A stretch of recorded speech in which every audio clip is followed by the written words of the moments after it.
আসসালামু আলাইকুম। সবাই কেমন আছেন? আমি আলহামদুলিল্লাহ ভালো আছি। আপনাদেরকে একটা কথা বলতে চাই। লাইফে সফল হতে কষ্ট করতে হবে। কষ্ট না করলে কখনো সফলতা অর্জন করা যায় না। সফলতা অর্জন করতে গেলে ভালোবাসা, প্রিয় মানুষ, নিজের পরিবার সব কিছুকে ইগনোর করতে হবে। আর আমরা তো ইগনোর করতে জানি না।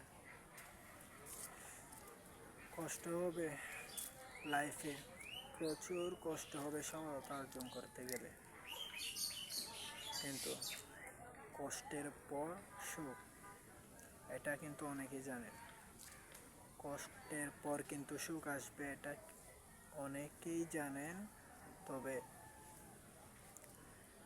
ধৈর্য থাকতে হবে, কারণ কষ্ট, ধৈর্য এই দুইটা যদি আপনি মেনে নিতে পারেন, নিশ্চিন্ত আপনি সফলতা অর্জন করতে পারবেন ইনশাল্লাহ। আর আমরা তো হাজার হাজার চেষ্টা করিও অনেকে সফলতা অর্জন করতে পারি না। বর্তমান আমি নিজেও কিছু মানুষের সাপোর্ট লাগে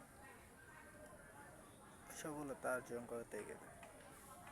ওইরকম কিছু মানুষ হয়তো অনেকের কম বা বেশি, এরকম হতে পারে। বেশি কিছু বলার নেই। সুস্থ থাকবেন, ভালো থাকবেন। আল্লাহ হাফেজ।